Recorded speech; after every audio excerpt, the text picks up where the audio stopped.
Right, boys, I think it is all time that we start to admit it, and I'm not going to go and shout it from the rooftops, but I am very much happy to whisper it. I think that Chelsea Football Club are back. And of course, we are going to speak about the fact that we rocked up to the London Stadium, pulled West Ham's pants down, and gave them a very firm smack on the bottom. But before we do that, I need to just speak about the start to this season that Chelsea are having. 3 wins in our first 5 games under Enzo Maresca. Now, if you take it back to last season, out of our first 5 games under Mauricio Pochettino, we only had 1 win. And yes, it was a turbulent time at Chelsea Football Club. The squad had more or less a complete overhaul. Key members of staff and of management had left. But what I'm saying is 1 win in 5 was not good enough. Speaking of 5, that's how many goals we had scored after 5 league games last season. And after 5 league games this season, we've scored 11 league goals. And yes, we had injuries at the start of last season. We had bad luck. But do you know what? It probably took Mauricio Pochettino around half a season, maybe even more, to work out what his best lineup was, to work out how to set up with his Chelsea team. And for my money, within about 5 games and the Europa Conference League games that we've played so far, Enzo Maresca has already worked out his best lineup. He has worked out his best spine that has solidity to this team, and now we are really starting to reap the rewards of that. But as for this video, I want to dive in to the fact that we put West Ham to the sword as quick as possible. So without any further ado, let's get into it. But people, before we do all that, welcome back to the Joey Knight podcast. If you are new around here, at the end of the video, if you want to see more from myself, please hit the subscribe button. If you are as buzzing as I am right now, please smash the like button. And I know you guys would have absolutely loved this video to have come out yesterday, straight away after the game, but I was on the tube. I was watching the game, but I was working my way up to Wembley Stadium, where I, alongside the Pain Game, covered the Anthony Joshua against Daniel Dubois fight from inside the stadium. We were an option on the pay-per-view. If you bought the pay-per-view yesterday, you were able to sit and listen to our commentary, and honestly, that is just absolutely mind-blowing. Look at where I am yesterday and look at where I am today. Today, I'm sat in my bedroom making videos for you lot, which I absolutely fucking love, by the way. Yesterday, I was sat with 97,000 people in Wembley Stadium doing the commentary, and the reason I'm saying this is not just to inflate my ego and blow my own horn. The reason I'm saying it is because of you lot. Because without you lot, I would have never got a fraction of the opportunities that I'm now getting. So I'm so grateful. But before going into all that, let's speak about yesterday's game. Right, so now you can see the starting lineup that Enzo Maresca went with for yesterday's game. Obviously, the game came too soon to have Malo Gusto back. We really don't know when Reece James is going to come back. And do you know what? I love Reece James. I've always said he's my favourite Chelsea player. I think on his day, he is one of, if not the best right back in world football. But ultimately, that day very rarely ever comes now. And if it does, it's usually followed by a stint on the sidelines. So to say that I am now moving on from Reece James would probably be a statement that at one point I never thought I would say, but at this moment in time, I do think I'm going to have to say. That is not me throwing him on the scrap heap. That is not me saying that if he was fit and available and I had the assurance that he could have a run of games, he would not be a first-team starter for me, because he would. He's the captain and he is the absolute daddy. But at this moment in time, I think we've just got to let Reece do his thing, let him recover, and not get our hopes up too much as to seeing him back. The man we should be getting our hopes up as to seeing him back in this lineup is Malo Gusto. He's come with his injury problems himself, but believe me, the boy is magic, and he is such a good deputy, such a good plaster to put over the Reece James wound, which for a couple of seasons we were really struggling without having Reece James there. However, in this match we didn't even have Malo Gusto there, so you saw Fofana almost deputising as a right back, but as we know, with the way that Enzo Maresca plays, the fullback normally inverts, and it obviously wasn't going to be Fofana that was inverting, it was going to be Cucurella, who I have always said, when we saw the experimentation of Malo Gusto or Vega, I've always said that Cucurella is the best man to invert. And when you look at the midfield two there of Enzo Fernandez and Moises Caicedo, then I think it's essential you have Cucurella inverting in there, because I think that the defensive responsibility and accountability from both Cucurella and Caicedo allows Enzo Fernandez to do a little bit more of what we feel he is best at. But before I move on from that backline, I need to give a big shout out here to Tosin Adarabioyo, because I remember at the start of the season I was saying to you guys that Tosin Adarabioyo was the man that was most likely to push his way into the starting 11 and become a first-team starter for Chelsea. Now, I'd be lying if I said that I wasn't somewhat looking at the injury record of Wesley Fofana and then feeling like Tosin Adarabioyo could have come in there. But remember, we also had Axel Disasi. At the time of saying it, we had Trevor Chalobah. We also have Benoit Badiashile, but Tosin Adarabioyo looked really good yesterday, and for my money, I think he's looked good, composed and assured every time we've seen him play. So I think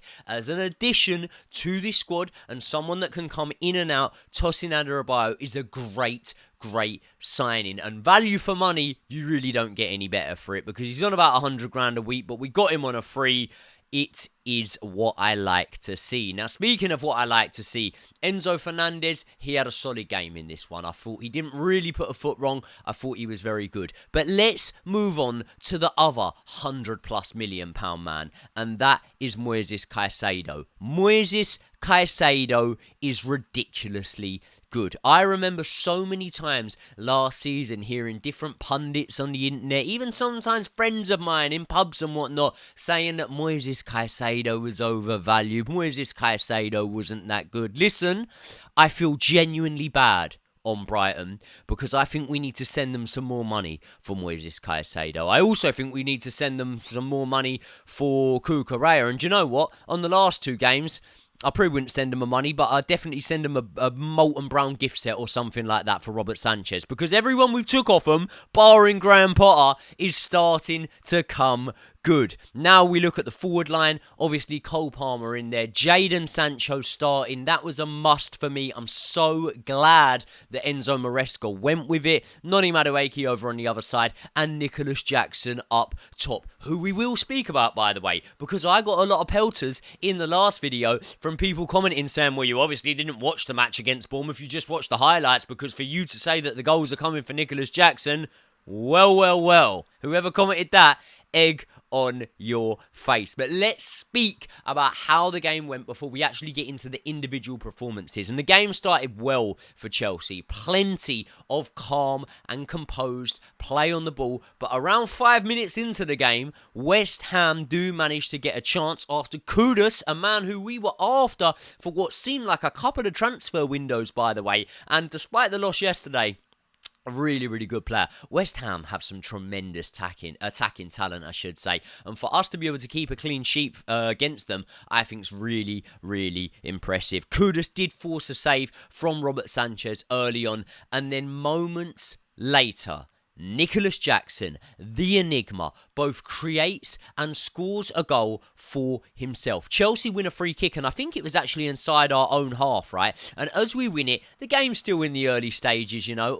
We almost caught them cold. It was Dubois against Joshua-esque, because West Ham were not getting back into position quick enough, they were not organising quick enough, and they weren't playing with the level of intensity that Christopher Nkunku He wasn't even on the pitch. Don't know why I said Nkunku. Nicholas Jackson had in his mind, because Nicholas Jackson straight away sees that Jadon Sancho is there. He plays a quick 1-2 with him. Jadon Sancho sets him on his way. Jackson's driving up the wing. Now, when he's driving up the wing, it's almost Pedro Neto-esque, right? And you're thinking, okay, he's going to square the ball in the middle. He doesn't. He shoots straight at the goalkeeper, goes through the legs, and we all know, when it goes through the goalkeeper's legs, it's normally going in. Even when it goes through a defender's legs, it's normally going in. It was a great goal from Jackson. And you know what? When you saw the chances that he somewhat wasted against Crystal Palace, ultimately that's probably what he had in his mind to do, was to put it through the goalkeeper's legs. It didn't work on that occasion,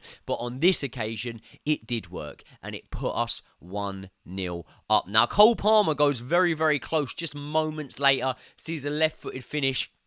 Literally, it didn't hit the post, but it might as well have been a whisker from the post, because it came very, very close. He just about dragged it wide, but then it turned back in to the Nicholas Jackson show, because 18 minutes in, that man again, after a good bit of play in the middle of the park where Chelsea, we kept our cool, you know. West Ham were really pressing us in that moment. Often we had our back to goal, but we kept our cool. We transitioned the ball, we moved it on. Sometimes we took risky passes, but those risks were really paying off. And then Moises Caicedo ends up with the ball. He sees the run of Nicholas Jackson. Now, was it poor defending from West Ham? I'd have to say it probably was. It probably was poor defending from West Ham, but I don't really care, because Chelsea scored the goal. Caicedo threads it through to Jackson. Now, Nicholas Jackson runs through on goal, and there is a reason why I have dubbed him the Enigma. Because when you run through on goal like that, 9 out of 10, no, scrap that, 99 out of 100 strikers would shoot for the corner. They would side foot it in to the right-hand corner. But what does Nicholas Jackson do? He thinks, no, too easy. Way too easy, that, mate. I am going to hit it with the outside of the foot into the left side of the corner, which there's way less space to shoot into. He does so. He converts it past Areola with the outside of the foot. 2-0 Chelsea. 2 goals to Nicholas Jackson. And that, my friend, means that Nicholas Jackson, so far, has played in 12 London derbies. He scored 10 goals in those 12 London derbies. It's not bad reading, is it? It's not quite Drogba in finals accolades, but it's still not bad reading. 31 minutes in, West Ham do have the ball in the back of the net through a man who, as I say, we were in for in Mohamed Kudus. It was a great ball through a crowded area. I think it was Paqueta that actually made the ball, but Kudus, unfortunately, just about by a whisker again, found himself offside. The goal was disallowed. I was very happy to see that. And now, West Ham come out for the second half with intent, right? Because they've probably seen the way that we have been pegged back in matches before where we've been leading. They've definitely seen the trait of the worst second half from Chelsea Football Club.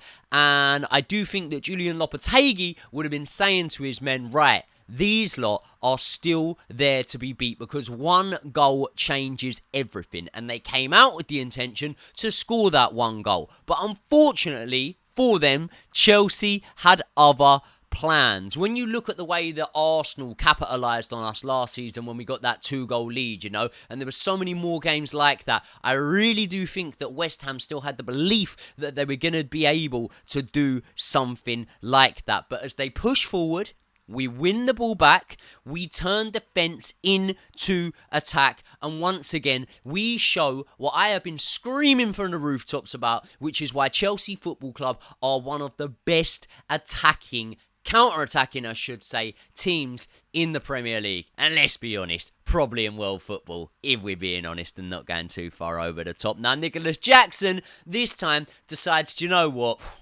I'm getting bored of scoring here. Let me just turn it into the assist, yeah?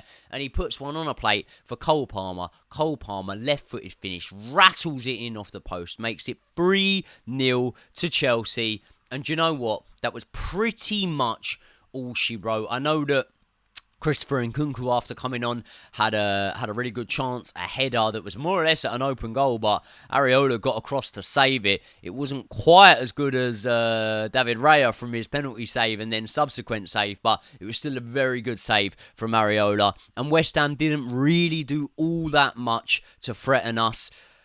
As for entertainment in this match, that was pretty much all she wrote. But what I do want to speak about here is exactly why I think Chelsea was so good yesterday and how we can build on this now going forward. And before we get into the players, let's just give a moment here for Enzo Maresca, because I can't help but feel hugely impressed by Enzo Maresca and by his contribution to this Chelsea team so far. We spoke about the trait of bad second halves, and okay, we didn't play as well in the second half against Crystal Palace as we could have in the second half, but there were underlying factors there. They should have been down to 10 men in that match, okay? But what I would say about Enzo Maresca is he seems so much more proactive than reactive, and reactive was something that I think Mauricio Pochettino was during his time at Chelsea Football Club last season. He wasn't Gareth Southgate levels, but he wasn't too far off, you know. And when we look also at the performances in some of these second halves, listen, I'm not a fly on the wall in the changing room, but what I do believe is that Enzo Maresca has a much stronger way of motivating the boys at half-time. Maybe it comes down to his tactical ability to be able to show them where the spaces are, where the gaps and where the vulnerabilities are, but I'm seeing such a better Chelsea side in the second half as opposed to what I was seeing in the second halves last season. And do you know what? It's not just the tactical ability of what he's doing, it's the way he is handling things, you know. There's so many loaded questions put to Enzo Maresca in the media, and he just comes through it with such class, you know. When they speak about the overbloated squad, and he very simply said, well, I haven't got an overbloated squad. I'm working with 22, 23 players, the same as every other team in the Premier League. What other players do aren't concerns of mine. It's brutal. I understand it, and I understand that sometimes when it's players like Conor Gallagher, Trevor Chalobah that I didn't want to lead the club, it might leave a bit of a sour taste in your mouth. But when it's players like Raheem Sterling and obviously Ben Chilwell, who's been drafted back into the mix now, if they are not in your plans and they're on, I don't know, 40, 50 grand a week, maybe it's not the worst thing in the world. But if they're not in your plans and they're on over 200, 250 grand a week, I think that it's necessary to be that brutal. No decision in the history of planet Earth was made without a little bit of brutality. And Enzo Maresca has that. He shuts down questions straight away about this overloaded squad, you know. Do you remember the other day when he spoke about having 2 players per position and he listed them out and it was bang on? No one could really argue with it because he said as much as these players are versatile and can play other positions, we have got Pedro Neto and Madueke for the right wing. We have got Cole Palmer and João Felix for centre attacking mid. For the left wing, we've got Mykhailo Mudryk and we've got Jadon Sancho. And up top, we've got Nicholas Jackson, and we've got Christopher Nkunku. However, I will speak about Christopher Nkunku up top. But also, the way that you can see that Enzo Maresca is improving players, you know. He has put so much trust into Nicholas Jackson. After Christopher Nkunku scored the winner against Bournemouth, there were so many calls to be playing Christopher Nkunku in this match. I had it in my comment section constantly. People saying to me, oh, the disrespect, you're not putting Christopher Nkunku in instead of Jackson straight away. Well, ultimately, look how the match went. Nicholas Jackson was the reason we won that match. And it's not just Jackson that Enzo Maresca is putting this faith in and putting this trust in. It's Noni Madueke, who wasn't a first-team starter last season. He was in and out of the lineup. Levi Colwill had his injury problems, but he has very much gone in there and said to Colwill and Fofana, you two are my guys. And having that peace of mind and that reassurance can really reflect in their performances on the pitch. And do you know what? Most significantly is Robert Sanchez. He came out And he said, Robert Sanchez is my number one goalkeeper. And you might see Jorgensen in the Europa Conference League and in the Cup competitions, but in the Premier League, Robert Sanchez is my number one. And I really, really scratched my head at that decision. And I'm not going to flip straight away and say it's like the Cucurella redemption arc, because now Cucurella has got a stellar season behind him and he's playing really well this season. But my God, so far this season, Robert Sanchez, in my opinion, has actually looked really good. He had a little bit of a shaky performance at times, maybe on the opening day against Man City, but for the most part, I thought he's looked really, really good. So the other thing as well is this, and it's brilliant, like, there's so much stick that got given to Enzo Maresca after the comments he made when he said, you know, no one told me that we have to finish in the Champions League spots. Listen, no one told me that I had to drink 8 pints last night, but I still did it, didn't I? Okay? It doesn't matter what people are telling you. Keep winning games, keep the momentum, and as a sub-consequence of that, you will then end up in those Champions League spots. And I'm telling you, ladies and gentlemen, we are ending up in those Champions League spots. So many players played well yesterday. So many that I would love to give a shout out and a contribution for. But the likes of Robert Sanchez recording back-to-back clean sheets, I just think is really, really good. Really good for his form, authoritative as well. Coming out, winning balls. When corners were being whipped in, he was coming and he was a presence. He was being assured in the box. The back line, pretty immense in my opinion. The relationship between Fofana and Colwell building really, really well here. And I told you lot that Tosin Adarabioyo would play a big part. He was class yesterday, in my opinion. Now, Cucurella inverting, that definitely helped the defensive side of the midfield, meaning you were able to see Enzo Fernandez do a little bit more of what we wanted him to do. And you know what? Moises Caicedo, he's brilliant. He's brilliant week in, week out. And the people who tell me who's not, I just don't know what you're watching. I don't think you are watching Chelsea Football Club, because the boy is magic. And you know what, right? People were saying, Liverpool dodged a bullet with that one because, you know, Chelsea overpaid. We need to send them more money. We really do. We really do. But Liverpool, I'm sure you lot are happy with Endo. I'm sure you think Endo's just as good as Moises Caicedo. Definitely. But, yeah, you know. Maybe while we're at it, we should be topping up the paycheck from Man City for Cole Palmer. Because we underpaid for him, and look at what he's doing for us. He's fucking way better than Phil Foden, I'll tell you that. And do you know what? I don't want to give Man United any sort of money. I prefer when they overpay us for the likes of, you know, Mason Mount and other players like that. But what I would say is, just as a goodwill gesture, I do think we should pay some money towards fixing that leaking roof at Old Trafford, because we got Jadon Sancho on an absolute snip. So I don't know how much, any roofers out there, you can tell me in the comments, but to fix that leak that they've had for the last 6-7 seasons or so, if it's an extra 200 grand on top of the 25 million we're going to pay for Jadon Sancho, I think we should do it. As a goodwill gesture, I really do think we should do it. And by the way, right, this is another thing. You know, when you look at Sancho on the left wing and you look at how Enzo Maresca described how this team's going to be and what players for what position, Jadon Sancho has well and truly put the nail in Mykhailo Mudrik's coffin, hasn't he? Because Mykhailo Mudrik, maybe Conference League, I don't know, cup games, he's not going to get a sniff when Jadon Sancho's about, especially knowing that we know that Pedro Neto can play on that side. Jadon Sancho has played just over 90 minutes now of football for Chelsea Football Club. Am I going to say it? Yeah, I'm going to say it. He's done more in 90 minutes than Mykhailo Mudrik's done in 3 seasons, 2.5 seasons. So Jadon Sancho is a mainstay there. And the quicker we can get rid of Mykhailo Mudrik, the better, in my opinion, because he's a bit of a waste of space in this Chelsea team, and you're seeing all the best performances come when he's not in there. But let's speak about the enigma to finish off. Nicholas Jackson, the legend, a cult hero at Stamford Bridge already, and I absolutely love this fella. He can do no wrong for me, Nicholas Jackson. Honestly, if I came home and caught him in bed with my missus, I would tuck him in and ask him how he likes his eggs in the morning. Because Nicholas Jackson can honestly do no wrong for me. And he's another one that we got on the cheap. I'm going to put it out there. I think he's one of the best signings we made post-Roman Abramovich. I saw a podcast the other day, right? I'm not going to name the name.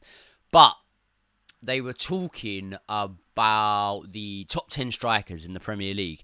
And there was a Chelsea fan on there who put Nicholas Jackson in there. And the other 4 or 5 or whatever, none of them would accept that Nicholas Jackson was a good striker. And the names they were putting in front of him was absolutely laughable. They dismissed Nicholas Jackson. But ladies and gentlemen, you cannot dismiss Nicholas Jackson. He has outscored everyone this season, barring Haaland and Luis Diaz. And he's not going to outscore Haaland in the long run, but he'll definitely outscore Luis Diaz in the long run. No penalties. By the way, last season, he scored more non-penalty goals than Mo Salah. He outscored Victor Osimhen with non-penalty goals. Do we need to talk about Rasmus Højlund? I don't think we do, but if you do want to talk about him, Nicholas Jackson absolutely trumped his numbers last season, but maybe you're not sold on that. And maybe you want to look into the past and you want to look at, he wouldn't have lived it back in the day in the Premier League. But I tell you what, Andy Cole, pretty good Premier League striker, wasn't he? When it took him 3 seasons to finally beat the numbers that Nicholas Jackson put up in his debut